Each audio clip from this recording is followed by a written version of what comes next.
అహ్మదాబాద్లో జరిగినటువంటి విమాన ప్రమాదంలో 265 మంది ప్రాణాలు కోల్పోయారు. జరిగినటువంటి సంఘటన పైన పూర్తి స్థాయిలో దర్యాప్తు కొనసాగుతుంది. సాంకేతిక లోపం వల్ల ఈ ప్రమాదం జరిగిందా, ఇతరత్ర కారణాలు ఏవైనా ఉన్నాయన్న కోణంలో పూర్తి స్థాయిలో దర్యాప్తు జరుపుతున్నారు. అసలు గతంలో జరిగినటువంటి ప్రమాదాలు చూస్తే సాంకేతిక లోపంతో కొన్ని ప్రమాదాలు జరిగితే కొన్ని పక్షులు ఢీకొని లేకుంటే ఇతరత్ర కారణాలతోటి కొన్ని ప్రమాదాలు జరిగాయి. అయితే నిన్న జరిగినటువంటి ప్రమాదానికి ప్రధానమైనటువంటి కారణం ఏంటనేది ఇప్పటి వరకు కూడా ఒక ప్రాథమిక నిర్ధారణ కూడా రానటువంటి పరిస్థితి కూడా కనపడుతుంది. కాబట్టి విచారణ తర్వాత అంశాలన్నీ వెలుగులోకి వస్తాయనేటువంటి అంశాన్ని చెప్తున్నారు. ప్రస్తుతం ఎస్ఎన్ రెడ్డి మనతో పాటు ఉన్నారు. కెప్టెన్ సార్, గతంలో చాలా ప్రమాదాలు మనం చూసాం. ఈ ప్రమాదాలు ఏ విధంగా అంటే సాంకేతిక లోపం వల్ల జరిగిందనేది ప్రతిసారి అంటూ ఉంటాం. ఇప్పుడు జరిగినటువంటి ప్రమాదం మీరు చూసే ఉంటారు. మీ రియాక్షన్ ఏంటి? దాన్ని చూసిన వెంటనే మీ అభిప్రాయం ఏంటి దానిపైన? నా అభిప్రాయం ఏముందంటే అది డెఫినెట్గా ఏదో టెక్నికల్ ఫెయిలియర్ అయి ఉంటుంది. లేకపోతే pilots would have taken some suitable action, కానీ అంత టైం కూడా వాళ్ళకి లేకుండే. ఇప్పుడు ప్రతి విమానము టేకాఫ్ చేయకముందు ఇంజనీర్స్ దాన్ని చెక్ చేస్తారు. ఏమైనా లోపం ఉంటే వాళ్ళు యాక్షన్ తీసుకుంటారు, రిపేర్ చేస్తారు. కానీ ఈ ఎయిర్క్రాఫ్ట్ ఢిల్లీ నుంచి అహ్మదాబాద్కి వచ్చిన తర్వాత వాళ్ళు అక్కడ ఇంజనీర్ చెక్ చేసుకున్నాడు. 2 అవర్స్ గ్రౌండ్లో ఉండే. ఎందుకంటే అహ్మదాబాద్లో ప్యాసింజర్ దిగాలి, మళ్ళీ ప్యాసింజర్ ఎక్కాలి, దానికి ఫ్యూయల్ కావాలి, ఇదంతా దాని కొరకు 2 అవర్స్ ఉంటే ఆ 2 అవర్స్లో అక్కడ ఇంజనీర్ చెక్ చేసుకున్నాడు. ఆయన సర్టిఫై చేసిండు, ఎవ్రీథింగ్ ఈజ్ ఓకే, ఏం లోపాలు ఏం లేవని చెప్పిండు. దాని తర్వాత పైలట్స్, కో పైలట్, కెప్టెన్ ఇద్దరు వస్తారు. వాళ్ళు కూడా థరోగా చెక్ చేసుకుంటారు అన్నమాట. ఎందుకంటే వాళ్ళు సిస్టమ్స్ ఏమైనా పనిచేస్తలేవా, ఏమన్నా దానిలో దేనిలో లోపాలున్నాయా, ఇవన్నీ చెక్ చేసుకొని they accept the aircraft. Once the pilot accepts it, then మళ్ళీ ఆయన ఫ్లైట్ చేసుకొని మళ్ళీ ఆ డెస్టినేషన్లో ల్యాండ్ అయ్యి అక్కడ ఇంజనీర్కు ఇచ్చేదానిక అతనిదే రెస్పాన్సిబిలిటీ ఉంటుంది అనమాట మొత్తం. సో దాంతో ఏం తెలుస్తుందంటే ఎయిర్క్రాఫ్ట్లో ఏం లోపం అయితే లేకుండే. ఇంకొకటి యాక్సిడెంట్స్ అవుతాయి, సివియర్ వెదర్ ఉంటే, thunder Storm, cyclones, heavy wind ఉంటే ఇట్లా అవుతాయి. అది కూడా లేకుండే. ఇంకోటి ఇదివరకు 2 ఇంజన్లు ఫెయిల్ అవటం ఎప్పుడు కావు. Very very very I can say 1 lakh లోపల ఒకటి కూడా కాదు. అట్లా అంత రేట్ అనమాట. బట్ ఇక్కడ 2 ఇంజన్లు ఫెయిల్ అయినాయి. 2 ఇంజన్లు ఫెయిల్ అయ్యి ఒకటేసారి ఫెయిల్ అయినాయి అంటే, ఇదివరకు ఒక కేసు అయింది న్యూయార్క్ దగ్గర, 2 ఇంజన్స్ ఫెయిల్ అయినాయి. కానీ అక్కడ బర్డ్స్ వచ్చినాయి, సమ్ హండ్రెడ్స్ ఆఫ్ బర్డ్స్ వచ్చి 2 ఇంజన్లలో పోయినాయి, 2 ఇంజన్లు ఫెయిల్ అయినాయి. కానీ అతనికి హైట్ ఉన్నందుకు అతడు మేనేజ్ చేసుకొని వచ్చి రివర్లో ల్యాండ్ అయ్యాడు. ఇక్కడ వీళ్ళకు టైమే లేకుండా అనమాట. టేకాఫ్ కాగానే వితిన్ 30 seconds లోపలనే ఈ యాక్సిడెంట్ అయింది. వాళ్ళకి ఏం టైం లేకుండే. కానీ ఆడికి వాళ్ళు మేడే అని చెప్పిండ్రు. మేడే ఇంజన్ పవర్ పోయిందని. అంటే ఏంది, ఇంజన్ ఫెయిల్ అవుతున్నాయని చెప్పిండ్రు. అంత మాత్రం మెసేజ్ వాళ్ళకి ఏటీసీకి ఉందన్నమాట. సార్, అంటే ఇప్పుడు మీరు చెప్పినట్లు 2 ఇంజన్లు కూడా ఉంటాయి. 2 ఇంజన్లు కూడా అట్ ఏ టైం యాక్టివేషన్లో ఉంటాయా? ఒకటి ఫెయిల్ అయినా కూడా ఇంకొకటి 2 యాక్టివేషన్ ఎప్పుడే. కానీ 2 ఇంజన్ ఉన్నా, 4 ఇంజన్ ఎయిర్క్రాఫ్ట్ అయినా, 3 ఇంజన్ ఎయిర్క్రాఫ్ట్ అయినా కానీ అన్ని ఇంజన్లు ఎప్పుడు ఆపరేషన్లో ఉంటాయన్నమాట. ఇప్పుడు ఈ 2 ఇంజన్ల లోపల ఒక ఇంజన్ ఫెయిల్ అయ్యేదంటే ఇంకొక ఇంజన్కు మేము కొంచెం ఎక్స్ట్రా పవర్ ఇస్తాం. అయినా కానీ స్పీడ్ డ్రాప్ అవుతుంది. ఒక ఇంజన్ పవర్ పోయింది కనుక స్పీడ్ డ్రాప్ అవుతుంది. హైట్ కూడా ఇప్పుడు మనం 40,000 feet ఫ్లై చేస్తున్నాం 2 ఇంజన్లతోటి. మాకు 20 feet వరకు రావాల్సి వస్తుంది అన్నమాట. హైట్ డ్రాప్ అవుతుంది, స్పీడ్ డ్రాప్ అవుతుంది, ఎఫిషియన్సీ డ్రాప్ అవుతుంది. కానీ ఇక్కడ 2 ఫెయిల్ అయినాయంటే నాకు ఏమనిపిస్తుందంటే అది fuel supply to the engines have failed. Fuel supply కొరకు అయితే ఫ్యూయల్ కంటామినేషన్ కావచ్చు, లేకపోతే ఫ్యూయల్ సప్లై అయ్యే ఎక్విప్మెంట్ ఫెయిల్ కావచ్చు. So that's what I feel. అంటే ఈ జరిగినటువంటి ప్రమాదం టెక్నికల్ కిందే వస్తుందా? టెక్నికల్ ఎర్రర్ వల్లనే ఈ ప్రమాదం జరిగింది అనుకోవచ్చా? లేకుంటే ముందుగా వచ్చినటువంటి సమాచారం ప్రకారం పక్షి ఢీకొందని, లేకుంటే చెట్టు ఢీకొందని, ఇట్లాంటి సందర్భాలు? ఇక్కడ పక్షులది లేదు, వెదర్ లేదు. సో ఇది ఓన్లీ టెక్నికల్. ఆ టెక్నికల్లో కూడా 2 ఇంజన్లు ఫెయిల్ అయినాయి అంటే ఏంటి, ఫ్యూయల్ సప్లై ఫెయిల్ అయింది. ఆ ఫ్యూయల్ సప్లై కొరకు 2 reasons. One is కంటామినేషన్, దానిలో చెత్త వచ్చేదాన్ని వచ్చేది. దాని కొరకు కూడా there filters are there checks before we uplift this fuel. అవి కూడా చెక్ చేసుకుంటారు, ఇంజనీర్ చెక్ చేసుకుంటాడు. అవన్నీ ఉండగా కూడా ఇటువంటి కావచ్చు, అదొకటి. ఇంకొకటి ఏంటంటే ఆ ఫ్యూయల్ సప్లై అయ్యే ఎక్విప్మెంట్ ఫెయిల్ అయింది. ఆ ఎక్విప్మెంట్ కూడా ఫెయిల్ కావచ్చు, దాంతో కూడా కావచ్చు. ఇది అంటే ముంబైలో జరిగినటువంటి 2 ప్రమాదాలు, మంగళూరులో జరిగినటువంటి ప్రమాదాల్లో కూడా టెక్నికల్గా కొంత ఫెయిల్ కావడంతో అప్పుడు కూడా ప్రమాదాలు జరిగాయి, చాలామంది ప్రాణాలు కోల్పోయారు. ఇక్కడ 2 ఇంజన్లు ఫెయిల్ అవ్వడానికి కారణం ఏమో ఉన్నాయి. ఎందుకంటే టేకాఫ్ అయ్యేటువంటి నిమిషాల వ్యవధిలోనే, సెకండ్ల వ్యవధిలోనే సిగ్నల్ వ్యవస్థ కట్ అయింది, భారీ ఎత్తు నుంచి కింద పడిపోయింది. కాబట్టి ప్రతి యాక్సిడెంట్కు దేర్ ఆర్ ఓన్లీ 2-3 రీజన్స్. ఒకటేమో వెదర్, సీవియర్ వెదర్ ఒకటి, ఇంకోటి mechanical failure or human error also. The pilot may not take appropriate action what he has to take. అందుకొరకే పైలట్స్కు మేము మంచిగా ట్రైనింగ్ ఇస్తాము, మొదటి నుంచి ట్రైనింగ్ ఇస్తాము. ఇక్కడ కూడా ఇద్దరు ఎక్స్పీరియన్స్ పైలట్సే, ఒక అతనికి 8,000 పైన ఉన్నాయి, ఒక అతనికి 1100 ఏదో ఉన్నాయన్నమాట. బట్ వాళ్ళందరూ ట్రైనింగ్ అయ్యి సర్టిఫై అయిన వాళ్ళే ఈ ఎయిర్ క్రాఫ్ట్స్. ఎయిర్ క్రాఫ్ట్ కూడా మంచి రెప్యుటేషన్ ఉన్నది బోయింగ్ కంపెనీది. అయినా కానీ ఇది అయిందంటే now we have to investigate and find out what could be the reason. 2 engine failure అయితే very very rarely it happens. So 2 engines fail అయినా అంటే నేను చెప్పిన అదే 2 రీజన్స్ ఇప్పుడు నేను చెప్పింది. ఒకటేమో అది ఒక ఇన్సిడెంట్లో అయింది, అన్ని బర్డ్స్ అయినాయి, అదైంది. ఒక దానిలో ఫ్యూయల్ సప్లై లేక, ఇక్కడ కూడా నేను అట్లా అంటాను. అది బర్డ్ సకింగ్ ఒక ఇంజన్ అవుతుంది ఎప్పుడన్నా. నేను కూడా ఒకసారి బోయింగ్ ట్రైనింగ్ చేస్తుంటే, ఇక్కడ హైదరాబాద్లో ట్రైనింగ్ చేస్తుంటే, నేను ఇట్లా జస్ట్ టేక్ ఆఫ్ చేయబోతున్నా, నా క్యాప్టెన్కు నేను ట్రైనింగ్ ఇస్తున్నాను. ఆ క్యాప్టెన్ అన్నాడు, సార్ బర్డ్ అన్నాడు. అడిగి చూసే వరకు బర్డ్ ఆల్మోస్ట్ క్లోజ్ వచ్చేసి నా లెఫ్ట్ ఇంజన్ స్టక్ అయిపోయింది. ఎందుకంటే మనం ఇంత స్పీడ్లో పోతున్నాం కదా, జెట్ స్పీడ్లో పోతుంటే అది అక్కడ కనపడ్డది, మనం ఇట్లా అయిన వరకే వచ్చేస్తుంది. సో అప్పుడు నేను ఇమీడియట్గా ఏం చేశాను అంటే, as the bird gone I cut that engine. Cut చేసి నేను ఏటీసీకి ఇన్ఫార్మ్ చేసిన, ఇట్లా బర్డ్ సెక్షన్ అయింది, ఒక ఇంజన్ నేను ఫెయిల్ చేసినాను, ఒక ఇంజన్ తోటి వస్తున్నాను, I should be given priority for landing అని అంటే వాళ్ళు ప్రియారిటీ ఫర్ ల్యాండింగ్ ఇచ్చారు, పోయినాను. అంటే ఇందులో ఈ ప్రమాదంలో ఏటీసీకి కూడా సమాచారం ఇవ్వలేనటువంటి పొజిషన్లో ఉన్నాడు కెప్టెన్ అక్కడ. ఇచ్చిండ్రు, మేడే ఇంజన్ పవర్ లాస్ అనేది చెప్పిండ్రు. మేడే ఎప్పుడు ఇస్తామంటే వెరీ సివియర్ ఎమర్జెన్సీ కండిషన్లోనే మేడే ఇస్తామన్నమాట. వాళ్ళు ఇచ్చిండ్రు, వాళ్ళు ఇట్లా ఇంజన్ పవర్ లాస్ అన్నారు, యాక్సిడెంట్ అయింది. అంటే ఈ రెండు ఇంజన్లు కూడా లాస్ అయినప్పుడు, ఫ్యూయల్ అందనప్పుడు ఏటీసీ కూడా ఏం చేయలేనటువంటి పరిస్థితి అయినప్పుడు, ఏటీసీకి అయితే దానికి సంబంధమే లేదు. ATC can only just observers అంతే, ఏమైతే చూస్తారు అంతే, కానీ వాళ్ళకి ఏం కంట్రోల్ ఉంటే వాళ్ళు ఏం చేయగలరు. Is all in the hands of pilot to control it if that is a time. ఇక్కడ టైం కూడా లేదన్నమాట. 2 ఇంజన్లు ఫెయిల్ అయితే ఏ పైలట్ అయినా ఎవరైనా ఏం చేయగలరు. అది ఇదివరకు కూడా ఎన్నడూ కాలేదు హిస్టరీలో కూడా.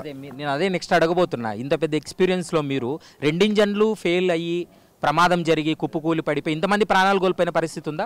మోర్ దెన్ 25,000 hours ఎక్స్పీరియన్స్ ఉంది.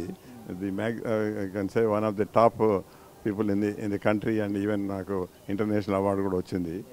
కానీ ఇట్లాంటి ప్రమాదం ఎప్పుడు కాలేదు. అందుకని ఇప్పుడు మేము ట్రైనింగ్ ఇచ్చేటప్పుడు కూడా వీళ్ళకు ఇంజన్ ఫెయిలియర్ అయితే ఏం చేస్తావు, లెఫ్ట్ ఇంజన్ పోయింది ఏం చేస్తావు, రైట్ ఇంజన్ పోయింది ఏం చేస్తావు, హైడ్రాలిక్ ఫెయిల్ అయితే ఏం చేస్తావు, ఎలక్ట్రికల్ ఫెయిల్ అయితే ఏం చేస్తావు, ఇట్లా మేము ట్రైనింగ్ ఇస్తాం వాళ్ళకు. ఒకవేళ టెక్నికల్ ఎర్రర్ అయినప్పుడు ఏటీసీ కూడా ఎంతో కొంత సమాచారం ఉంటుందా? ఏటీసీ ఏముండదు, మా పైలట్ చెప్తూనే ఉంటుంది. ఇప్పుడు మేము 40,000 feetలో ఫ్లై చేస్తున్నాం అనుకోండి, అక్కడ ఏదైనా ప్రమాదం అయితే మేము ఏటీసీకి ఇన్ఫార్మ్ చేస్తాము, యాక్షన్ తీసుకుంటాము, అవన్నీ చేసుకోవచ్చు అనమాట. ఇప్పుడు నేను ఒకసారి విజయవాడ నుంచి హైదరాబాద్కి వస్తున్నా యావరో ఎయిర్ క్రాఫ్ట్లో నైట్లో వచ్చేటప్పుడు నాది రైట్ ఇంజన్లో ఫైర్ వచ్చింది. రైట్ ఇంజన్లో ఫైర్ వస్తే నేను కంట్రోల్ చేసినాను. మాకు దాన్ని ఆ ఇంజన్ షట్ చేయాలి, ఫైర్ ఎక్స్టింగ్విషర్ ఆపరేట్ చేయాలి, చేసిన కంట్రోల్ అయిపోయింది. తర్వాత నేను అప్పుడు ఏటీసీకి ఇన్ఫార్మ్ చేసిన, నాకు ఇట్లా అయింది, నేను సింగిల్ ఇంజన్ మీద వస్తున్నాను అని చెప్పినాను. ప్యాసింజర్ కూడా చెప్పినాను, మీరు చూసిండొచ్చు నైట్ కనుక ఫైర్ వచ్చింది, మీరు చూసిండొచ్చు, కానీ ఫైర్ కంట్రోల్ చేసినాను, మీరేం రందిపడే అవసరం లేదు, నాకు చాలా ఎక్స్పీరియన్స్ ఉన్న మనిషి, నేను I can control everything, we land safely అని వాళ్ళకి కొంచెం కాన్ఫిడెన్స్ ఇచ్చారనమాట. అట్లా క్యాప్టెన్ అట్లా మాట్లాడే వరకు వాళ్ళకి ఎంతో తృప్తి ఉంటుందను, ఎంతో సాటిస్ఫాక్షన్ ఉంటుంది అనమాట.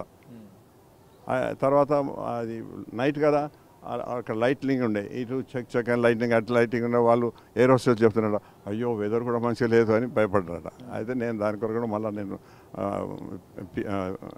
అనౌన్స్ చేసిన, ఆయన మీరు చూస్తుండొచ్చు లైట్నింగ్ ఇటు ఉంది, కానీ మనకు వెదర్ రాడార్ అన్నది, I can avoid such bad weather and we can go and land safely. ఒకటి ఏంటంటే మనం 7:40 మన ఒరిజినల్ టైం ల్యాండింగ్ ఉండే, ఇప్పుడు 7:50 అవుతుంది అనుకున్నా, కానీ ఈ వెదర్ ఉండే వరకు వెదర్ని అవాయిడ్ చేసి పోవాల్సి వస్తుంది, ఇంకో 5 మినిట్స్ ఎక్స్ట్రా అవుతుంది, 15 మినిట్స్ డిలే కావచ్చు అని అట్లా నేను వాళ్ళు చెప్తే దే ఆర్ వెరీ కాన్ఫిడెంట్ ఇది. అయి నేను వచ్చి ల్యాండ్ అయిన తర్వాత ప్యాసింజర్ దిగుతారు కదా, వాళ్ళు ఎవరు పోతలేరు అన్నమాట, దిగి అక్కడ నిల్చున్నారు. ఈ ఎయిర్ హోస్టెస్ ఉన్న ఇంజనీర్ వచ్చి సార్ ప్యాసింజర్స్ పోతలేరు మేము కలుస్తారట అని. నేను పోయి కలిస్తే వాళ్ళు వచ్చి కాలు మొక్కుతాను, వాళ్ళు వచ్చి ఇది చేస్తాను, మీరు మా ప్రాణాలు బతికించారు, మా ఇది చేశాను అది చేశాను, ఏదో ఇట్లా జరిగినాయి అనమాట. వరకు మీరు ఎక్స్ప్లెయిన్ చేసినట్లు ప్రమాదానికి పక్షులు ఢీకొనడం వల్ల, చెట్టు ఢీకొనడంలో టెక్నికల్ ఎర్రర్ వల్ల ప్రమాదం జరుగుతుంది. కానీ అంత పెద్ద విమానాన్ని పక్షి ఢీకొంటే కింద పడిపోయేటువంటి అవకాశం ఉందని చాలామంది సాధారణమైనటువంటి పౌరులు క్వశ్చన్ చేస్తూ ఉంటారు కదా. అయితే పక్షి క్వశ్చనే లేదు, ఎందుకంటే ఆ ఇంజన్స్ రెండు మంచిగానే పనిచేస్తుండే, ఆ ఏరియాలో పక్షులు కూడా లేవు, అందుకొరకు that reason we can remove. అంటే సాధారణంగా పక్షి ఢీకొంటే కూడా ప్రమాదం జరిగేటువంటి అవకాశం ఉంటుందా? ఉంటుంది ఎందుకంటే విమానం అంత స్పీడ్గా పోతుంది, 800 కిలోమీటర్స్ స్పీడ్ పోతుంది, పోయినప్పుడు పక్షి వచ్చేది ఉంటే దాంతో డ్యామేజ్ అవుతుంది. కానీ ఇప్పుడు 10,000 to 15,000 ఫీట్ వరకే పక్షులు ఉంటాయి, దాని తర్వాత ఉన్నాయి. అది కూడా యూజువల్గా 10,000 ఫీటే. కానీ సమ్మర్లో ఏమవుతుంది, ఈ భూమి నుంచి హాట్ గాలి పైకి పోతుంది అనమాట, అవి వరకు ఈ పక్షులు 15,000 ఫీట్ వరకు కూడా పోగలుగుతాయి అనమాట. అట్లా అందుకొరకు ఇక్కడ ఇది హైట్ తక్కువ ఉంది కనుక ఇక్కడ అయ్యే పాసిబిలిటీ ఉంది. కానీ అక్కడి సిచ్యువేషన్ ప్రకారంగా అయితే వెదరు మంచిగా ఉన్నది, పక్షులు లేవు, ఇది ఒక ప్రమాదం మనకు మొదలు తెలియలేదు అక్కడ. ఇది 30 సెకండ్స్ లోపల అంత అయిపోయింది అనమాట. అట్లా దాంతో 787 డ్రీమ్ లైనర్ విమానం అంటే ఇది సాంకేతికంగా ఎలా ఉంటుంది? ఎందుకంటే చాలా సాంకేతికంగా బలమైనది, 2 ఇంజన్లతోటి పనిచేస్తుంది, దాదాపు 300 కెపాసిటీ ఉన్నటువంటి విమానం అని చెప్తూ ఉన్నారు. దీని యొక్క అంటే గతంలో కూడా చాలా సందర్భాల్లో సాంకేతిక సమస్యలు వచ్చినా వెంటనే రెక్టిఫై చేసేటువంటి అవకాశం ఉందని చెప్తుంటారు. ఇది చాలా famous and popular air craft. And company Boeing company కూడా చాలా రెప్యుటేషన్ ఉన్న కంపెనీ అనమాట. మనకు ప్రపంచంలో 2 మంచి రెప్యుటేషన్ ఉన్న కంపెనీస్ ఏమిటంటే బోయింగ్ ఒకటి, ఎయిర్ బస్ ఒకటి. అందుకొరకు ఎవరే కానీ ఆ యొక్క నమ్మకంతో వాళ్ళు వాటిని కొంటారు. And they are being giving good service, they were not many failures at all. అందుకొరకు ఆ రెప్యుటేషన్ బాగున్నది. అందులో ఈ 787 రెప్యుటేషన్ కూడా చాలా బాగుంది. అందుకొరకు అది ఎయిర్ క్రాఫ్ట్లో ఏమన్నా డిఫెక్ట్ ఉన్నదని అనుకునే వీలు లేదు. కానీ దీంట్లో మాత్రం డెఫినెట్గా ఏదో ప్రాబ్లం వచ్చింది, అందుకొరకే 2 ఇంజన్స్ ఫెయిల్ అయినాయి. అంటే మీ 50 ఏళ్ళ అనుభవంలో ఇట్లాంటి సంఘటన మీరు ఎప్పుడైనా చూడడం జరిగింది? ఎందుకంటే 2 ఇంజన్లు కూడా పూర్తిగా పని చేయకపోవడం, ఫ్యూయల్ అందకపోవడం అని చెప్తున్నారు కాబట్టి ఇది భారతదేశంలోనే 2వ అతిపెద్ద ప్రమాదం అని కూడా చెప్తున్నారు. భారతదేశంలో ఇది అతిపెద్ద ప్రమాదం. ఇందులో మళ్ళీ 242 మనుషులలో ఒక్కడు బతికిండు, 241 సేవ్ అయినరు. కానీ గ్రౌండ్ మీద అన్ఫార్చునేట్లీ వాళ్ళు మెడికల్ హాస్టల్ మీద పోతే అక్కడ 40-50 మంది. That is unfortunate. అది 1947 నుంచి ఇప్పటి వరకు చూస్తే మనం విమాన ప్రమాదాలు ల్యాండింగ్ కంటే కూడా టేకాఫ్ సమయంలోనే ఎక్కువగా ఈ ప్రమాదాలు జరగడం, దాంతోపాటు కొంత టెక్నికల్ ఎర్రర్ రావడం, ఇప్పుడు మీరు అన్నట్లుగా ఏదో ఒక ఇంజన్కు టెక్నికల్గా ఫ్యూయల్ అందకపోవడం, ఇలాంటివి జరుగుతూ ఉన్నాయి. అంటే ఈ టేకాఫ్ అయ్యే సమయంలోనే ఈ ఎర్రర్స్ రావడానికి కారణం ఏమై ఉంటుంది? టేకాఫ్ అప్పుడు ఏమైందంటే ఎయిర్ క్రాఫ్ట్ ఫుల్లీ లోడెడ్. ఎందుకంటే అది ఇక్కడ నుంచి లండన్ పోతుందంటే ఆడికి చేరే అంత ఫ్యూయల్ తీసుకోవాలి. అందులో ఇప్పుడు ఈ పాకిస్తాన్ ట్రబుల్ ఉన్నందుకు పాకిస్తాన్ అవాయిడ్ చేసిపోవటం కూడా ఇంకెక్కువ ఫ్యూయల్ తీసుకోవాలి మనం. అయ్యే వరకు air craft is fully loaded, బాగా బరువు ఉన్నది, దాని కొరకు ఫుల్ పవర్ కావాలి మనకు. ఇక్కడ టేకాఫ్ కొరకు ఫుల్ పవర్ వచ్చింది, వీళ్ళు టేకాఫ్ చేసిండ్రు. కానీ అప్పుడు ఒక ఇంజన్ ఫెయిల్ అయినా కానీ ఇంకొక ఇంజన్ తోటి వీళ్ళు మేనేజ్ చేసుకోవచ్చు అనమాట. సేఫ్గా పోయి మా ఫ్యూయల్ను కొంత ఆఫ్లోడ్ చేసి వచ్చి ల్యాండ్ కావచ్చు. ఎందుకంటే టేకాఫ్ కొరకు ఒక వెయిట్ ఉంటుంది, ల్యాండింగ్ కొరకు ఒక వెయిట్ ఉంటుంది. టేకాఫ్ వెయిట్ కంటే ల్యాండింగ్ వెయిట్ ఎప్పుడు ఒక 5-6 టన్నులు తక్కువ ఉంటుంది అనమాట. అట్లా నాకు కూడా ఒకసారి అయింది. బోయింగ్ ఎయిర్ క్రాఫ్ట్ మెడ్రాస్ నుంచి టేకాఫ్ అవుతుండే ఢిల్లీ ఫ్లైట్. టేకాఫ్ కాగానే నా వీల్స్ పైకి పోలేదనమాట. పోకపోతే నేను ఏటీసీకి ఇన్ఫార్మ్ చేసిన, ఇట్లా పోలేదు, నేను మళ్ళీ వచ్చి ల్యాండ్ కావాలి. కానీ ల్యాండ్ అవటం కొరకు నాకు ఒక 5 టన్స్ ఆఫ్ ఫ్యూయల్ కన్జ్యూమ్ చేయాలి. ఇప్పుడు కొన్ని మోడర్న్ ఎయిర్ క్రాఫ్ట్ లోపల ఫ్యూయల్ ఎజెక్ట్ చేసే సిస్టమ్ ఉన్నది. సముద్రం మీద పోయి మనం ఫ్యూయల్ ఎజెక్ట్ చేయవచ్చు అనమాట. కానీ ఈ మొదటి ఉన్న ఎయిర్ క్రాఫ్ట్ లేదు, అది నా ఎయిర్ క్రాఫ్ట్ కూడా లేకుండే. అయితే నేను 2.5 అవర్స్ ఇక్కడ నుంచి ఢిల్లీ పోతే ఎంత ఫ్యూయల్ కన్స్యూమ్ చేస్తానో 2.5 అవర్స్ అవుతాయి. ఇక్కడ 2.5 అవర్స్ నేను తిరగవలసి వస్తుంది. తిరిగిన తర్వాత ఫ్యూయల్ తగ్గుతుంది, తగ్గిన తర్వాత నేను వచ్చి ల్యాండ్ అవుతానని. అప్పుడు కూడా నేను ప్యాసింజర్కి అనౌన్స్ చేసిన, ఇట్లా ఈ మనకు టెక్నికల్ ప్రాబ్లం ఉన్నది, ఏం మీరు పెద్ద రందిపడే అవసరం లేదు, ఓన్లీ 2.5 అవర్స్ నేను ఈ ఏరియాని తిరుగుతుంటా, దాని తర్వాత ఫ్యూయల్ కన్జ్యూమ్ అయిన తర్వాత వచ్చి ల్యాండ్ అవుతాను, వచ్చి ల్యాండ్ అయినా సేఫ్గా. ఫైనల్గా చెప్పండి సార్, అంటే బోయింగ్ విమానాలపైన ఇప్పటివరకు ఎంతో నమ్మకం ఉంది, చాలా క్వాలిటీతో కూడినటువంటి విమానాలు అని చెప్పారు. కానీ ఈ ప్రమాదం తర్వాత బోయింగ్ విమానాల్లో ప్రయాణించాలంటే కూడా కొంత భయపడేటువంటి అవకాశం ఉంటుంది. ఈ బోయింగ్ విమానాలకు సంబంధించి ఏంటి ఉంటుంది, అది సైకలాజికల్గా ఫీలింగ్ వస్తుంది.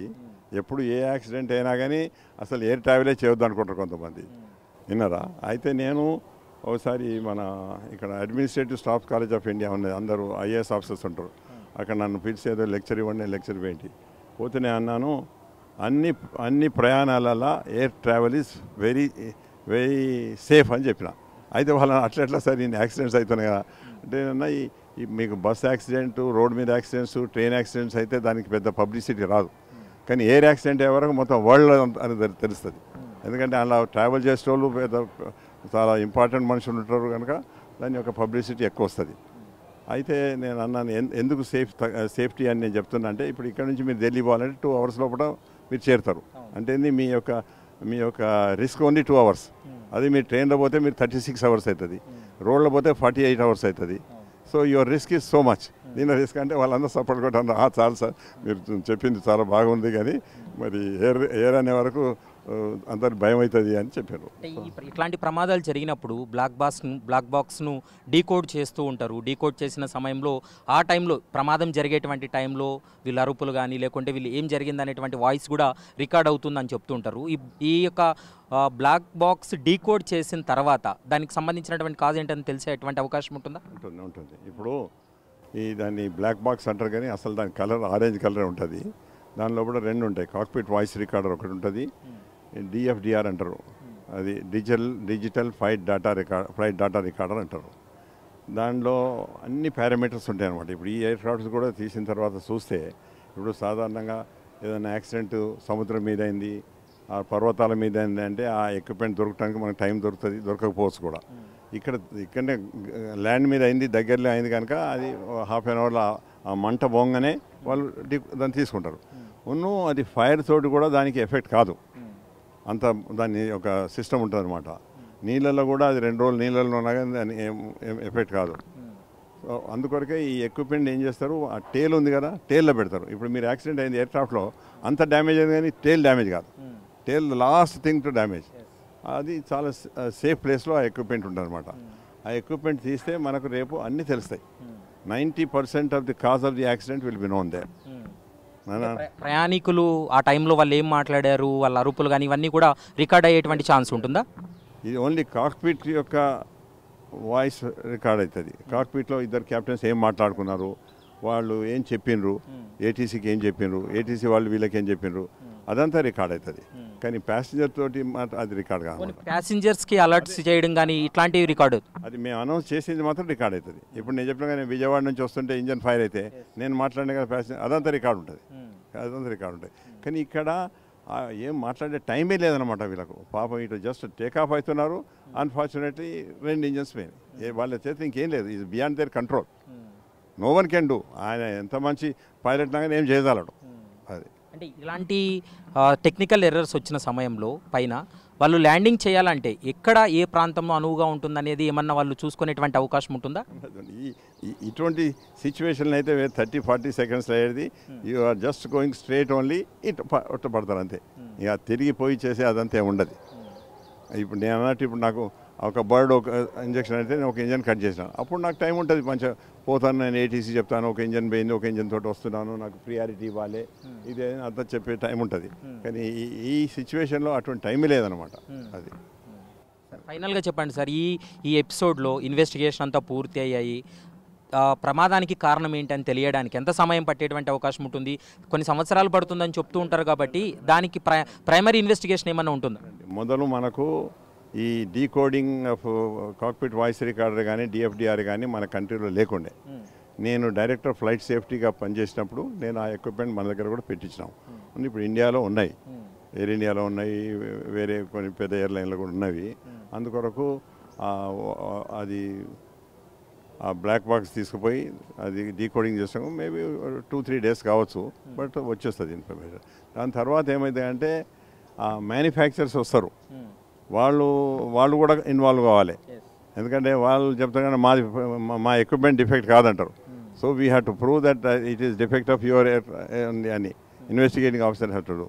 ఇప్పుడు తిరుపతి దగ్గర ఒక A300 ల్యాండ్ అయింది, మీకు జ్ఞాపకం ఉందా? అప్పుడు నేను ఇటువంటి కేసులో ఇన్వెస్టిగేటింగ్ ఉంటాను అనమాట, నేనే ఎంక్వైరీ ఆఫీసర్ ఉంటాను అనమాట. అట్లా ఈ పాసిబిలిటీ ఉంటుంది. సో దాంతో తెలిసిపోతుంది అంటే దేనితో ఈ ప్రమాదం వచ్చిందని. ఇక దాన్ని పట్టి వాళ్ళు రీసెర్చ్ చేస్తారు. అటువంటి ఎక్విప్మెంట్ ఒకటి కాదు, ఇంకా డూప్లికేషన్ పెట్టాలి ఫెయిల్ అయ్యేదుంటని. అది ఫెయిల్ కాకుండా ఏం చేయవచ్చును, ఏం ప్రయత్నాలు చేయాలి అని మ్యానుఫ్యాక్చరర్స్ చేసుకుంటారు. అవన్నీ ఇక తర్వాత వస్తాయి అన్నమాట. అది రైట్. ప్రస్తుతం మనం చూస్తున్నాం అహ్మదాబాద్లో జరిగినటువంటి ప్రమాదానికి సంబంధించి దాదాపు 265 మంది ప్రాణాలు కోల్పోయారు.